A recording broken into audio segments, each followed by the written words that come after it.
Good morning. I hope you all are staying cool. I am here to read some other journal entries, sort of, from Travis. There are more. I'm just not able to read them all today or right now. I do have some stuff I have to do today, so I will come back to finish what I do have from him. But I will start with July 31st. I got picked on by 3 other inmates near the kiosk this morning. I know all of their criminal charges, which range from aggravated assault with a deadly weapon. Another has some kind of domestic assault charge involving a weapon. And the third guy stole a weapon and was also given a dope charge. These 3 offenders are facing a lot of time. They don't understand why I use the computer so much. I told them that they don't look like computer experts to me. One said that he is a computer expert, but he still wants to accuse me of freezing the kiosk and smelling bad. If he was a real computer expert, he would give some advice on why the kiosk breaks down so much. Instead, he would rather insult me and make fun of me to get his friends to laugh and moo at me. I try to limit my kiosk use because of these inmate trolls. It's usually less stressful to use in the morning. And I did ask him if he meant to write that they moo at him, and he said yes. One guy was mooing and calling him a city boy. So, August 2nd. A specific inmate just walked out of the dorm with a guard this evening. I felt some stress taken off my shoulders upon watching him leave the dorm.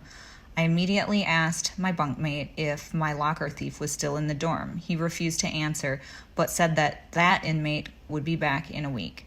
Inmates were stealing from me long before him, but he was the most social thief I have ever come across before. I get the feeling that he could steal from me and then turn around and give it back for a shot of coffee. That inmate told me that he had 12 previous charges for theft. A habitual offender only needs to commit the crime 2 or 3 times before they get enhanced penalties for their enhanced crimes. He had court a couple days ago, and his prosecutor wants to give him 10 years. That inmate said that he sat back further in his seat in reaction to the plea deal. He could see the gravity of his crime.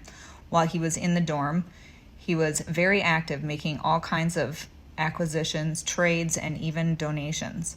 He tried to sell me his bed for $2. He would be the first to ask inmates who bonded out for their sheets. He tried to trade all kinds of things with me for coffee, such as razors, toilet paper, soap, sheets, various foods, and of course pens. I was most interested in the pens since I like to write more than other inmates. He found pens from all corners of the dorm. He even got a pen from a guard, which can be hard to do. I only got a free flex pen once from a guard early in my sentence here. The guard let me know that those pens are hard to come by. I had to turn down that inmate on a lot of proposed trades, even with the pens too. He was burying me with pens, and I didn't want to collect too large of a pile of pens. But his dark side was the most scary part of him. He took my dried milks, even an unopened one. My bunkmate said that he watched the guy go into my locker and didn't say anything. He is scared of that inmate. He's a fighter, and he is not a cowardly thief.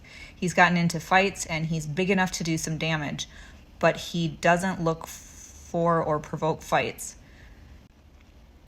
But somehow he will find a fight in between his trading activities. I think other inmates were also getting tired of his deals. I quickly got tired of them. He seemed like a good guy to talk with, but his motives were unusual. August 3rd. I got a haircut this morning. I've been skipped over several rounds of cuts because the inmates left me off the list and the guard wouldn't add me to the list previous times. For this haircut, I was put in handcuffs and went into the hall. There was a folding chair and a drawer box on wheels next to the barber. He wore his blue trustee clippers. I was seated in front of the L2 dorm where the people watching TV could see me as I faced them. I mostly kept my eyes down to mostly avoid eye contact. I did see a specific inmate in there who gave me a friendly gang sign. He was behind me, being skipped the previous times. The barber told me that I grew an afro on my head. My hair is too straight for that, but it is very thick so I get similar results from excess hair growth. The barber doesn't have all the clipper guards because some are missing for mysterious reasons. I agreed to a 7/8 inch haircut. I wanted between a 1/2 inch or 1 inch length. I saw one white guy get a cut without any guard, and that seemed too short for me. I think the barber is not used to cutting white boys' hair. The barber said that he should be released any day now and that he's been there for a year. Sometimes he's allowed to use scissors. The guards often change their minds about privileges. I told him I got 270 days in jail to serve for failure to appear on a failure to ID case. He said that that sounded crazy. He talked about inmates who disrespect the nurses and get on his nerves. There seemed to be yelling down the hall directed at the nurses. I told him that the nurses must have a thicker skin to work here. He was cutting around my ear at the time when he added that he would never disrespect a nurse. He further added that he would cut an inmate in the ear if he caught them disrespecting the nurse. I froze in fear. I mostly remained frozen for the haircut, but felt extra alarmed when he made his general threat. Then a nurse came over. She sat down and made small talk with the barber. And then an inmate came. This inmate with the bleeding ear was complaining for over an hour. He might have leaked a shot glass of blood while waiting. I heard him bang really hard on the door. I was in another dorm. The nurses were slow to respond, but when she came, she had to wait for the guard to let the inmate out. August 3rd.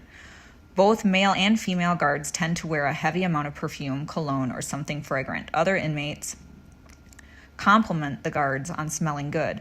I think the scents are excessive, and many tend to be toxic. I've gotten nauseous from these kinds of smells. August 5th, the dorm got overcrowded past the maximum standards that Texas has set, which is 40 square feet around the first bed and 18 square feet around each additional bed. I would expect Louisiana to have some space standards as well. With the increased inmate population, the dope smoking starts increasing along with overcrowding. The previous day was much more tolerable with 5 fewer inmates, plus there was less smoke.